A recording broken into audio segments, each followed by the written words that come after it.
ko yung lugar kung saan ko nakita sila Vivian, Paco at Melanie. Pero hindi ko na sila nakita. So ano, hanggang doon na lang yun? Dead end na naman? May isa pa tayong paraan.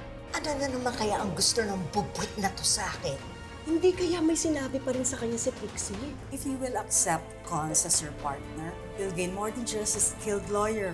You'll have someone who will take your team to the next level. May gusto lang naman po kong itanong sa inyo. Tungkol po kay Vivian, kay Paco at kay Melanie. Vivian? Yung kaibigan niyo po na pinakilala niyo sa amin sa food tasting. Ah! Si Vivian! Of course! But si Paco at si Mellard, Si Paco po yung isa sa tumistigo sa korte laban sa akin nung nakulong ako. At si Mellard naman po yung napagbintangan namin na nang hold up sa amin noon. I didn't know that. May nakapagsabi po kasi sa akin na nakitang magkausap si Vivian, Paco at Mellard. At kaibigan niyo po si Vivian. Kaya gusto ko lang po sanang itanong sa inyo kung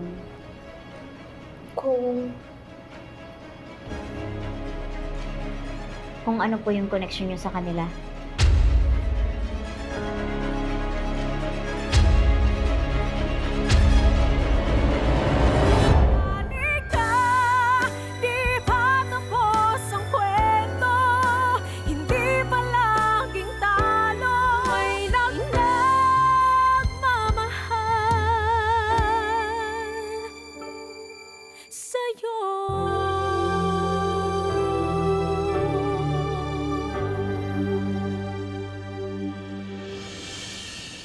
Hindi ko alam that Vivian had connections with the people you're talking about. Hindi niyo po talaga sila kilala? Hindi. Si Vivian, I know her because I hire her for her services sa mga events. Yun lang. Pero tungkol dun sa ibang taong mga minention mo, hindi ko sila kilala. Tsaka hindi rin naman kami ganun ka-close ni Vivian. So, nung pinapa-organize niyo po si Miss Vivian ng mga events, she never mentioned Mellard or Paco? Hindi po ba nagtrabaho ang kahit na sino sa kanila sa mga events na pina-organize niyo sa kanya? Kasi parang nakita ko po siya dun sa food tasting pero hindi lang po ako sigurado eh.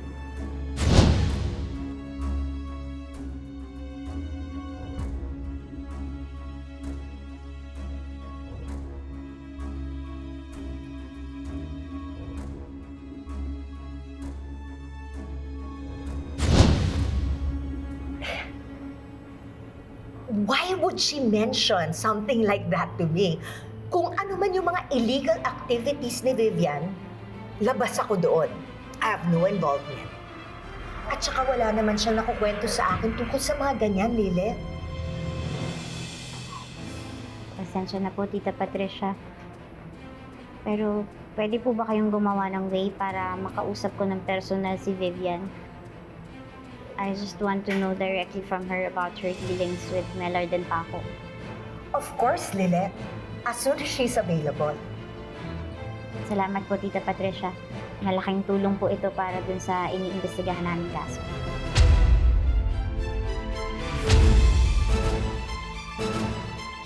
So, Attorney Hill, shall we make this final?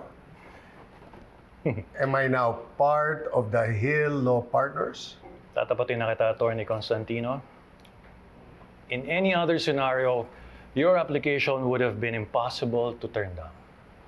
Your track record is stellar, reputation unmatched. But Recent events have complicated matters.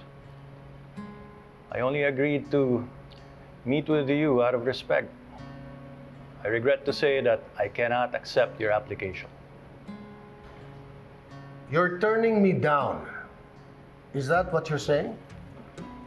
I am. It may be under the rug for some time now, pero tungkol ito sa anak mo involving with Attorney Simmons. Come on, Hill. What do you mean, come on? It's a stain that I cannot afford to have associated with my firm. Especially the recent video of your wife and Attorney Matias. So you're penalizing me for something that I didn't even do. Is that it? I understand, pero you know that in our line of work, reputation is everything.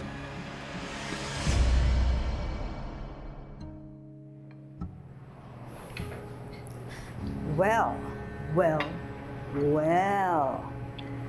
Ang former sworn enemies, mother and daughter na ngayon, sana nag-twinning kayo. Ka, Lorena. Kaya pala, mahirap ka nang kausapin ngayon, Attorney Matias. Meron ka ng bagong mother figure, kaya lang parang malayo naman sa level namin ni Meredith at Tina mo. Nagbaba ka ba ng level? Lorena De Leon! How delightful it is to see you! I assume that you've done terrorizing other people for the day, kaya kami namang dalawa yung pinupunteriya mo. Patricia, you're so adorable when you're trying to keep up. Pero you're still my favorite sparring partner. Yung masarap ang tawanan. Alam mo, Lorena, ang galing mo pa rin talagang mag-drama. What's next? Are you going to do a table flip? Or are you going to save that for dessert? Ka, Lorena. Maayos po kami nag-uusap ni Tita Patricia dito. Sana po wag naman kayo mag-iskandalo. Ako? Mag-ieskandalo? Lilith, I'm just here to catch up with my favorite frenemies. Frenemies! Wow! You know what? Kaya ka matagal na nawala dito is because you couldn't take the heat. Bakit kasi hindi mo na lang tanggapin na yung anak mo talagang sumikat dahil naging murderer? Alam mo, pagod na akong ulit-ulitin na sabihing walang kasalanan ng anak ko. Dahil guilty naman talaga si Ino eh. Kung nagawa nga niyang mang-rape, hindi na ako magtataka kung kaya rin niyang pumatay. Kaya tanggapin mo na lang na murderer yung anak mong namatay.